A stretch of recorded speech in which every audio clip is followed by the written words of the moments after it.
आइए स्टूडेंट हम सॉल्व करते हैं लॉन्ग क्वेश्चंस को, जिसमें पहला लॉन्ग क्वेश्चन आ रहा है आपके, उसमें 3 पार्ट हैं। Explain the trend of first ionisation energy of period 3 elements. आपको बताना है कि पीरियड 3 एलिमेंट्स का क्या ट्रेंड है फर्स्ट आयनाइजेशन एनर्जी का जब हम मूव करते हैं अलॉन्ग द पीरियड। फिर है why atomic radius increases in the group and decreases along the period, और इसकी भी वजह आपको बतानी है क्यों एटॉमिक रेडियस कम होता है अलॉन्ग द पीरियड और अलॉन्ग द ग्रुप बढ़ता है जब हम पीरियड 3 के एलिमेंट्स की बात करते हैं। और describe the trend in reaction of period 3 elements with water, और आखिर में आपको वाटर के साथ इन्हीं एलिमेंट्स के रिएक्शन को बताना होगा। तो सबसे पहले हम आयनाइजेशन एनर्जी के ट्रेंड की बात करें तो स्टूडेंट आपको पता होना चाहिए कि जब हम लेफ्ट टू राइट मूव करते हैं तो आयनाइजेशन एनर्जी इंक्रीज होती है। वजह क्या है, वो ये है स्टूडेंट कि जैसे जैसे हम लेफ्ट टू राइट मूव करेंगे तो एटम का साइज एक्चुअली छोटा होता जाता है।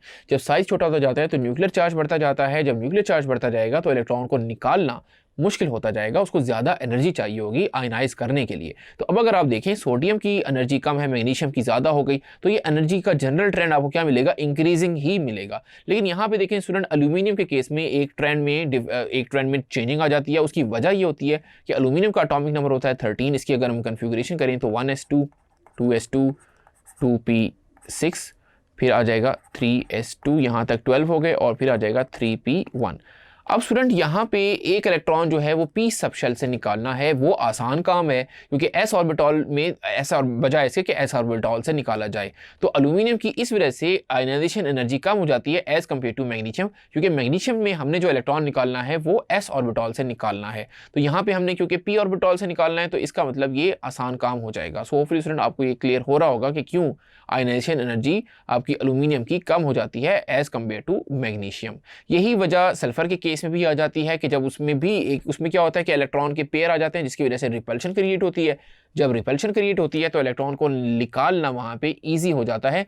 यही सारी बातें यहाँ पे मैंने एक्सप्लेन की हुई हैं।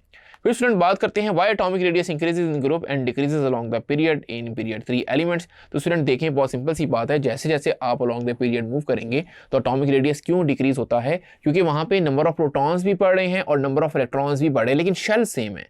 जब शेल्स सेम हैं तो उस पर प्रोटॉन, क्योंकि सेंटर में प्रोटॉन है, पॉजिटिव न्यूक्लियस में प्रोटॉन की स्ट्रेंथ बढ़ रही है, तो वो जाहिर सी बात है इलेक्ट्रॉन को ज़्यादा अट्रैक्ट करेगी। जब इलेक्ट्रॉन को अट्रैक्ट करेगी, अट्रैक्शन के बाद आप देखेंगे दोनों चारों तरफ अट्रैक्शन हो रही, तो साइज़ आपको छोटा होता जाएगा। तो साइज़ आपको छोटा मिलेगा जब हम अलॉन्ग द पीरियड मूव करेंगे। अब हम बात करते हैं अलॉन्ग द ग्रुप साइज बढ़ता है। साइज बढ़ने की वजह क्या है कि उसमें शेल नंबर इंक्रीज होता है, इलेक्ट्रॉन इंक्रीज होते हैं। जब इलेक्ट्रॉन इंक्रीज होते हैं तो एक्चुअली शील्डिंग इफेक्ट इंक्रीज होता है, फोर्सेस ऑफ रिपल्शन एक्चुअली वहाँ पे ज़्यादा लग रही होती है, आयनाइजेशन एनर्जी कम हो रही होती है। तो ये वजह है कि आपका जो एटॉमिक रेडियस है वो इंक्रीज हो जाता है अलॉन्ग द ग्रुप जब हम मूव करते हैं top to bottom. Hopefully student ये पार्ट भी आपको अच्छे से क्लियर हो गया होगा।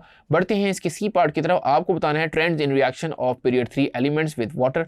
वाटर के साथ अगर आप रिएक्शन देखें तो सोडियम के बारे में हमने बताया हुआ बहुत रिएक्टिव मेटल है और वाटर के साथ रिएक्शन करके सोडियम हाइड्रोक्साइड और हाइड्रोजन गैस बनाता है।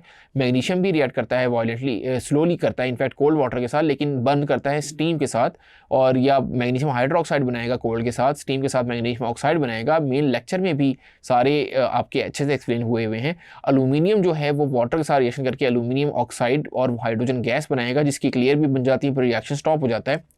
फिर जो सिलिकॉन, फास्फोरस और सल्फर हैं उनके वाटर के साथ रिएक्शन नहीं है, और क्लोरीन जो है वो वीकली एसिडिक सोल्यूशन बनाता है विद वाटर, और आर्गॉन जो है वो नोबल है, उसका भी रिएक्शन नहीं है। होपफुली स्टूडेंट ये रिएक्शन आपको अच्छे से समझ आ गए होंगे विद वाटर।